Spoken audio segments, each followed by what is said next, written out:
Semalam pada jam 4 petang, Perdana Menteri Malaysia yang ke-10 Datuk Seri Anwar Ibrahim yang juga merangkap Menteri Kewangan telah pun membentangkan bajet 2023 bajet penuh untuk dibahaskan.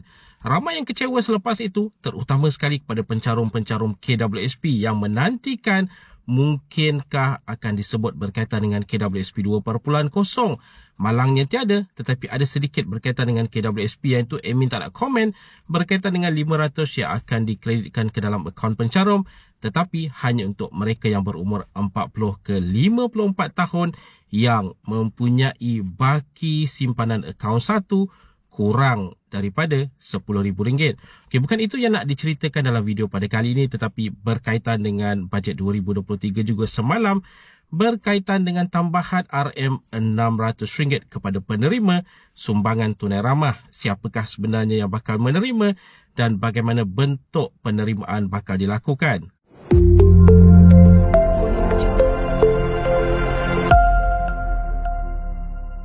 Assalamualaikum, salam sejahtera. Jumpa lagi di channel Herwan Ebi. Okay guys, kepada mereka yang belum lagi subscribe ke channel ini, jangan lupa tekan pada butang subscribe, tekan juga pada butang loceng.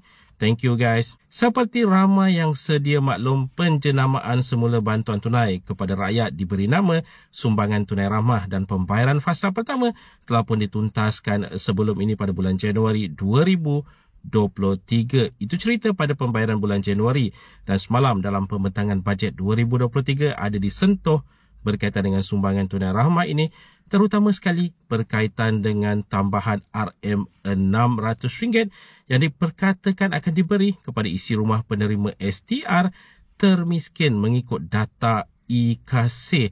Jadi RM600 ini adakah akan dibayar secara tunai ataupun bagaimana? Itu persoalannya yang ramai keliru. Untuk pengetahuan semua, ada disebut sebenarnya dalam teks ucapan belanjawan 2023, di mana sumbangan ini akan disalurkan dalam bentuk bakul makanan dan juga secara voucher untuk barangan makanan asas bernilai RM600 kepada penerima-penerima ini. Jadi jelas di situ bahawa pembayaran bukannya secara tunai seperti sebelum-sebelum ini, tetapi sekarang ini adalah dalam bentuk bakul makanan dan voucher untuk barangan asas. Ingat tu. Dan ramai juga yang bertanya berkaitan dengan pembayaran fasa-fasa yang berikutnya dan juga kategori bujang terutama sekali. Akan diabaikankah ataupun akan tiadakah pembayaran fasa-fasa yang berikutnya kerana tidak disentuh dalam teks ucapan belanjawan 2023.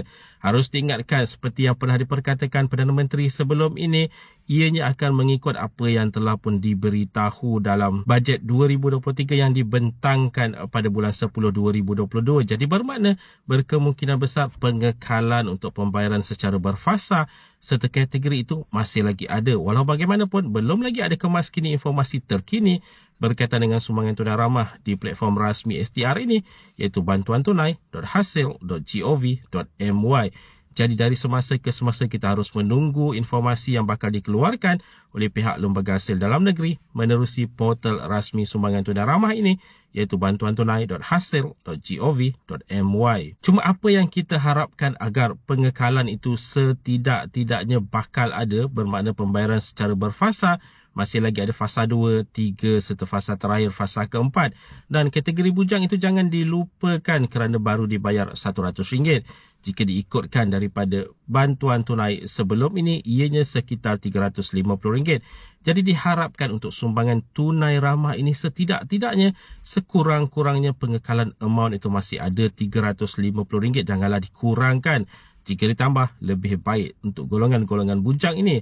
Kerana jika dilihat secara keseluruhan dari pembentangan bajet 2023, tak banyak sebenarnya yang disentuh berkaitan dengan kategori bujang ini. Mungkin ada sedikit berkaitan dengan e-belia, tetapi harus diingatkan kredit e-belia itu adalah untuk mereka berumur 18 ke 20 tahun, bukannya selebih ataupun atas daripada itu, kecuali kepada mereka yang belajar sepenuh masa di IPT. Kepada mereka yang bukan pelajar sepenuh masa di IPT yang berumur 20 tahun ke atas, bagaimana? Dan Perdana Menteri juga pernah mengatakan bahawa kerajaan akan cuba mencari inisiatif lain untuk membantu pencarum-pencarum KWSP yang menginginkan pengeluaran KWSP 2.0.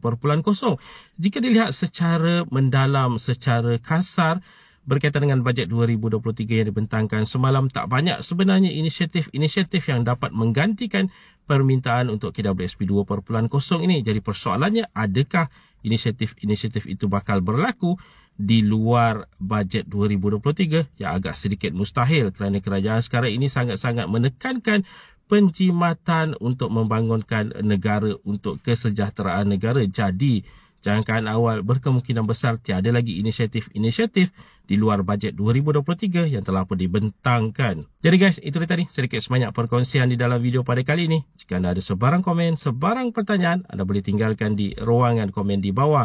Dan kepada mereka yang belum lagi subscribe ke channel ini, jangan lupa tekan pada butang subscribe, tekan juga pada butang loceng.